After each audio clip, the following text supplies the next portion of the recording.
I, Kamala Harris, am your Democrat candidate for president because Joe Biden finally exposed his senility of the debate. Thanks, Joe. I was selected because I am the ultimate diversity hire. I'm both a woman and a person of color. So if you criticize anything I say, you're both sexist and racist. Okay, so that is obviously the deep fake Harris ad that's being spread all over Twitter, thanks to the fact that Elon Musk, richest man in the world and dumbest little baby on the internet, decided to strip any of the context of it being a parody or satire, and then spread it to his literally over 100 million followers on Twitter. That's what he decided to do, and in doing that, he helped us answer a question that the Washington Post laughably put up a couple of years back. Can Elon Musk make politics work on X?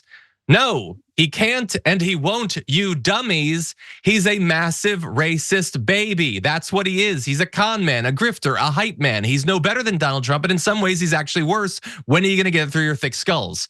But anyway, he spread it on Twitter with this message. This is amazing.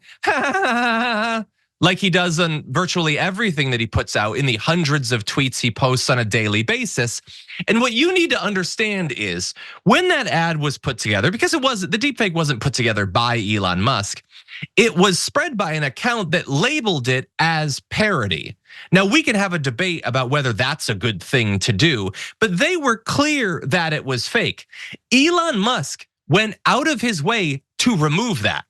He did not want you to know that. Now, any reasoning person 5 seconds into this would still know that it's fake, but he also knows what his base is like, okay?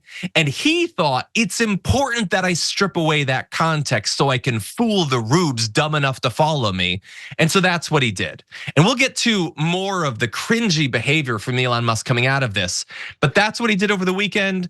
Bear in mind the misinformation fact checking bureau of Twitter for elections was dissolved. It doesn't exist anymore, which is why so much misinformation is spreading. Now he is directly participating in that, Francesca. A storm is tearing up the digital media industry. Only our audience can save us in these difficult times. Help us reach our goal of 100,000 new members at tyt.com/team.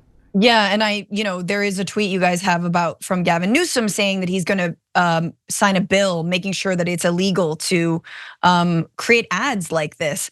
And honestly, I agree with Gavin Newsom, which sucks on some levels for me. But it is deeply terrifying to have someone be able to just use your voice. You and I speak publicly. I'm a B-list internet celebrity.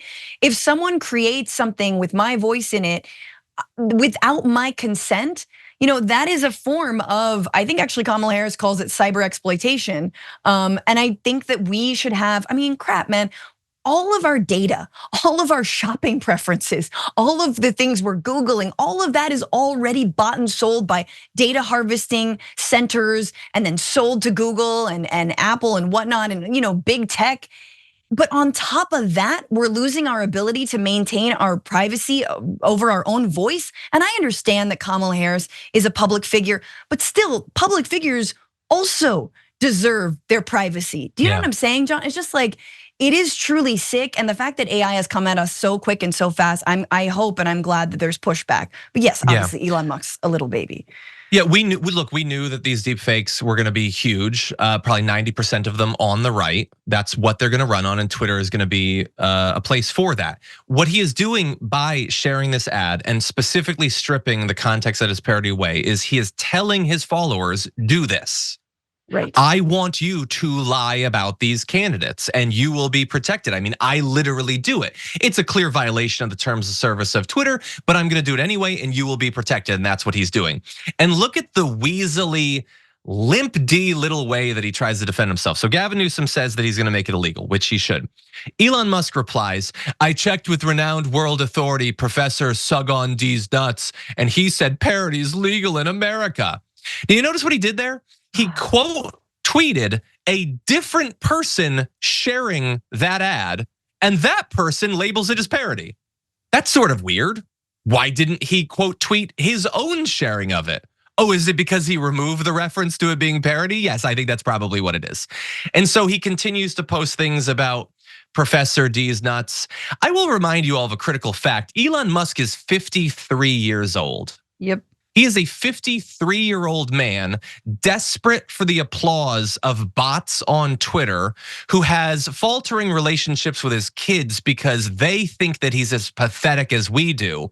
That is who he is. And he gets that applause, by the way. People like Valentina Gomez saying, ha, got him.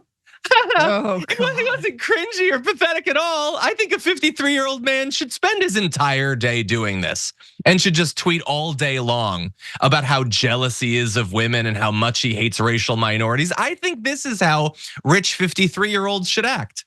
I think it's pathetic. The Harris campaign has hit him, saying that people deserve real freedom and an opportunity, not fake manipulated lies. But this is what Twitter is. This is what he bought the platform to make it. So we can't be surprised.